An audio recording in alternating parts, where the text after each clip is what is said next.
The average person spends about 70 minutes a week engaged in some form of sexual activity. There's 10,080 minutes in a week.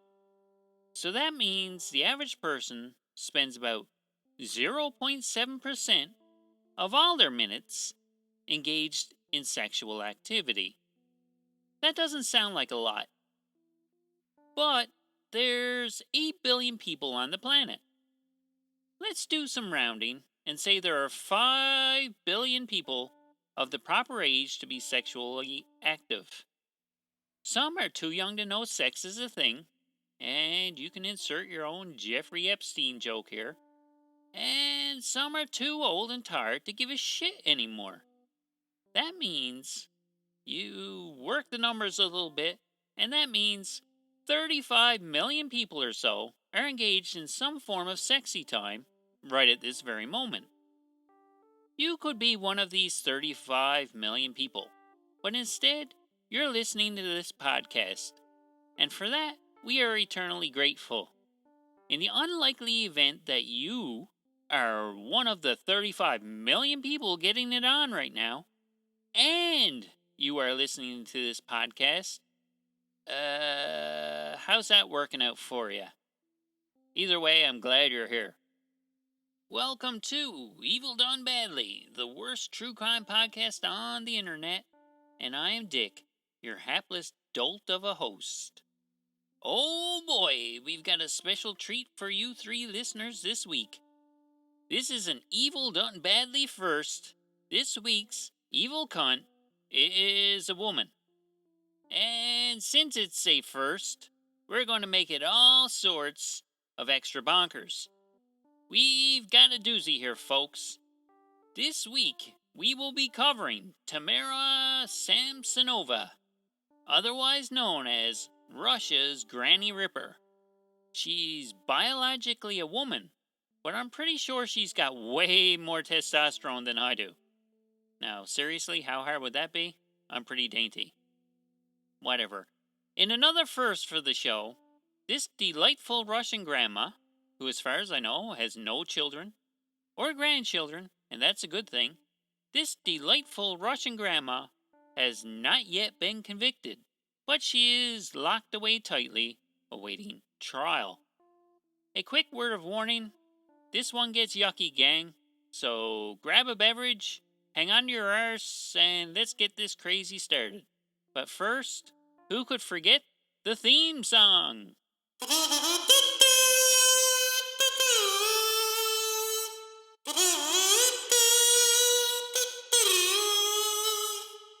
This week's episode is made possible by Dash Hit, your one-stop instant hitman app. Just fill out the victim's info, choose your payment plan, sit back and watch your devious plan go into action. Having your spouse's boyfriend killed off has never been easier. Our experienced hitmen act quickly and discreetly, and body disposal is included, free of charge. Are the in-laws pissing you off? Order a 2-for-1 special on Wednesdays. No more in-laws. Yay! How can you lose? This is one hell of a deal. Get your order in now before your spouse has you knocked off first. Download the Dash Hit app today. Mention this ad and get 10% off your first murder. And if you haven't already, join the Wide World of Paranormal Investigations group on Facebook. It's a fun community based around aliens, conspiracies, zombies, and other zany supernatural topics. You'll fit right in. Now back to the show. Ms. Tamara Samsonova was born on February 5th, 1947, in some part of Russia that I can't pronounce, so I'm not even going to attempt it. She married someone with a very similar last name and relocated to St. Petersburg in 1971. She worked at a hotel for 16 years until she retired. That's not important. The point is, her husband ran away and she has a whole bunch of free time on her hands. She filled out a missing persons report for her husband in 2005. According to neighbors, she enjoyed filling her free time in the evenings by sitting topless in front of her window and letting people outside leer at her shapely silhouette. Hey, you gotta have a hobby. It's a relatively harmless way of getting your jollies, and I'm not gonna judge her for that. But if only all her hobbies were so harmless, we wouldn't be making this episode. Let's jump ahead a bit here. Fast forward to March 2015. Tamara is now living on her own in an apartment on Dimitrov Street, when she will befriend 79-year-old Valentina Ulanova. Tamara conveniently winds up having renovations at her apartment, and a mutual friend volunteers Valentina's apartment up as a place where Tamara can stay while her apartment is being fixed. Poor, lonely Valentina gets suckered into rooming with Tamara, and her generosity will definitely not go unpunished. Tamara would live with Valentina for a few months, helping out with the housework and cooking, and things were going fairly well. It kept going well until the time that Samsonova's apartment was back and livable again. Tamara's apartment was all fixed up and ready to go. It was waiting for her to return. So Valentina was kind of put off when Tamara didn't just pack up her crap and go home. Valentina must have had a really groovy pad, because Tamara just kept acting as if everything was normal and kept living in Valentina's place. For some reason, she didn't want to go back. Eventually, it came to a head, it got really awkward and tense, and Valentina said something to the effect of, "Hey, move your ass back to your own apartment. What's the fucking holdup?" And Tamara would eventually relent, and she said, "Okay, Valentina, that's fine. I'll move out tomorrow, but first, we eat. Let me make you a salad tonight." At the prospect of finally getting rid of Tamara, Valentina agreed, and the tension eased between the two. Now, Valentina was very fond of Olivier salads. Your guess is as good as mine as to what's in that. Probably leaves of some sort. Maybe a few raisins and sausage. If you told me it was full of dog shit and used Tetley tea bags, I'd have to believe you. I'm no food expert. I'm more of a beverage guy. In any event, Tamara was nice enough to pick one up for Valentina on the way back from a nearby town. Tamara, good Samaritan as she was also nice enough to go to a pharmacist. And what'd she do when she got there? Well, she shook her geriatric ass around a bit and persuaded him to sell her some phenazepam. It's a prescription drug that she didn't have a prescription for. It has recently gained popularity as a recreational drug, but I'm pretty sure Tamara had some other kind of recreation in mind when she bought it. Namely, she recreationally managed to stick a whole shit ton of them into the Olivier salad she bought for Valentina. According to Samsonova, Valentina wholly enjoyed the salad despite the massive amount of pills hidden in there. Something tells me there was more than salad being enjoyed that night. There was probably a few vodkas being passed around. Now, around 2 a.m., Tamara wakes up and she has a problem. The problem is that she awakes to find Valentina asleep, or hopefully dead, on the floor of the kitchen. Now, I say that hopefully poor Valentina was dead by then, not because I want her to be dead, but because Tamara would start solving the problem of having someone lying on the floor of the kitchen by sawing off the person's head with a saw she had borrowed from her neighbors. She proceeded to saw the body in half and then used a knife to start removing the flesh from the bones. She put Valentina's head and hands in a saucepan and boiled them on the stove. She then started bagging up the corpse into manageable chunks for removal from the apartment. Closed-circuit television footage showed her making 7 trips with suspicious sacks full of body parts from the apartment. The whole process took about 2 hours. Samsonova would dump the smaller bags near a pond into a flower bed. The heavier bags would only make it as far as the next door neighbor's yard. The packages would, kind of sit there and rot for a while, and they would go unnoticed for a few days. But eventually, they're going to get found. And they were identified as human remains, and an investigation was launched. Police started asking around the apartment complex, and it was immediately obvious that Valentina was missing. When they came to Valentina's apartment, and Samsonova answered the door, they found it fishy enough to make their way inside and look around. They found Valentina's blood in the apartment and torn shower curtains that matched up to the material that some of the discarded body parts were found wrapped in. The cops eyed each other suspiciously, pulled their guns, and said, "Okay, you crazy bitch, we got you. Get on the ground before I shoot your ass." I'm paraphrasing here, of course. Whatever they said was probably in Russian, but it probably wasn't very nice.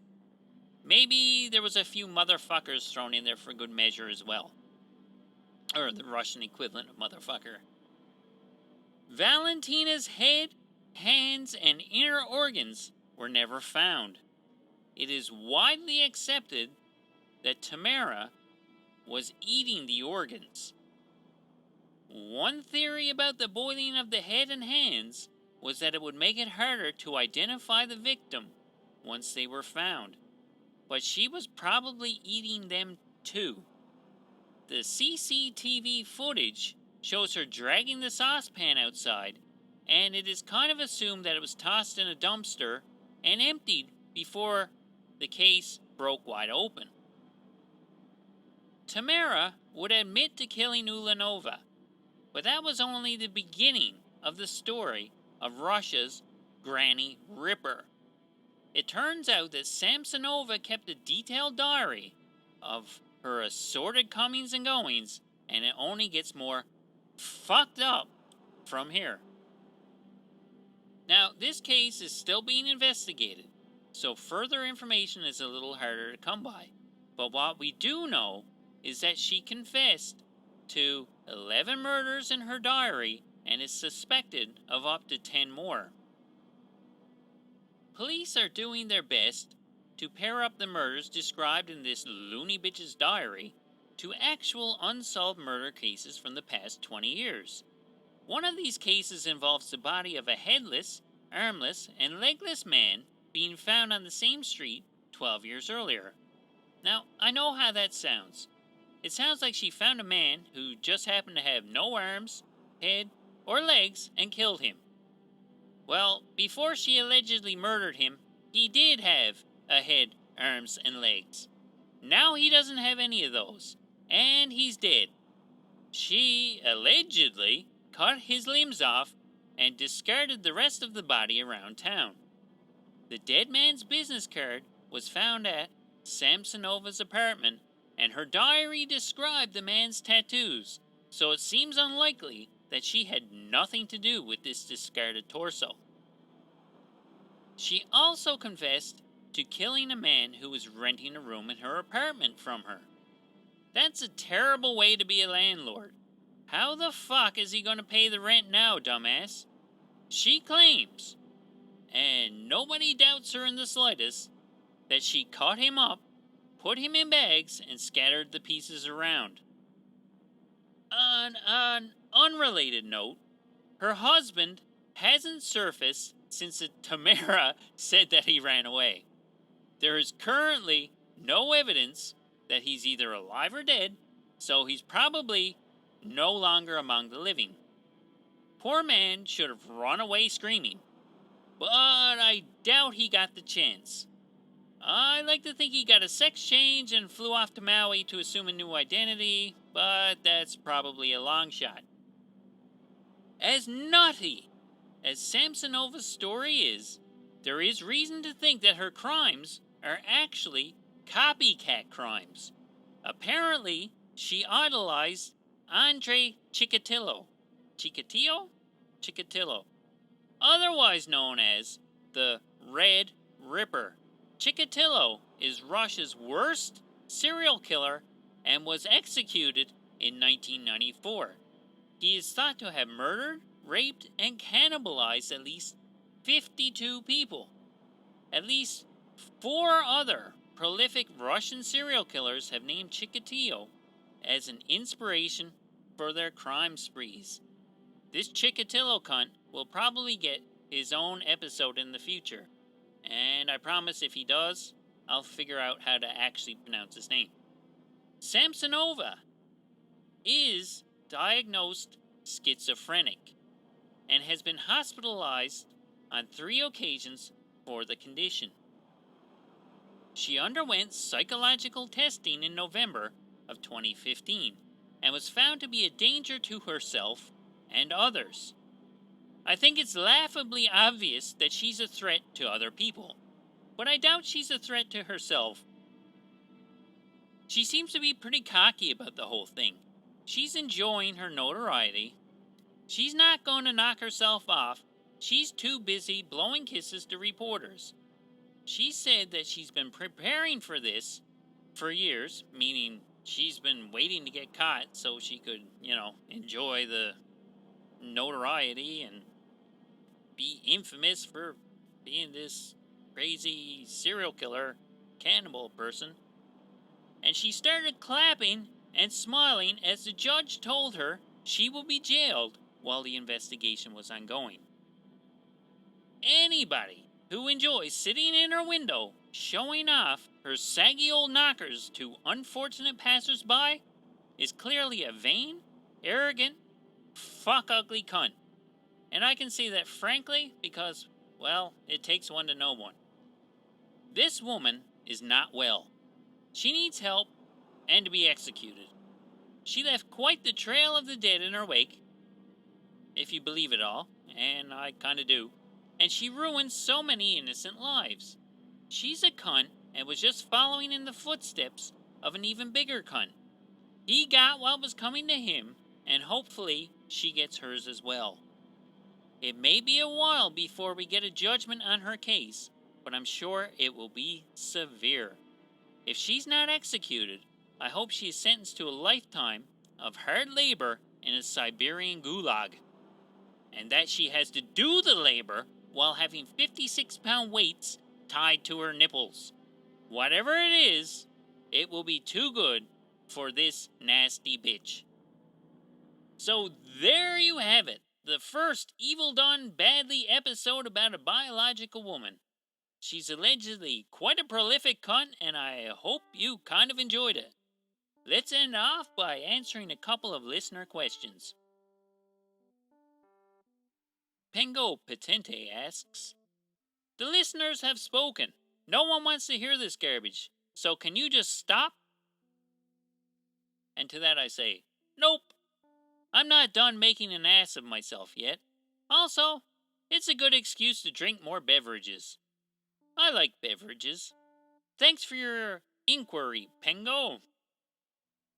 Jambalaya Jenkins asks, why don't you ever have guest appearances on your show? Maybe you could let someone else talk once in a while? No one would ever admit to listening to this show, let alone want to appear on it. so I don't see it happening anytime soon. Thanks for writing in, Jambalaya. That's enough questions for now. This has been Evil Done Badly, the worst true crime podcast on the internet. If you would like to get in contact with me and suggest topics, or just insult my voice, appearance, body odor, whatever, you can do so by email at evildonebadly@gmail.com or on Instagram at evildonebadly. Thanks for listening, and I'll see you next time. Adios.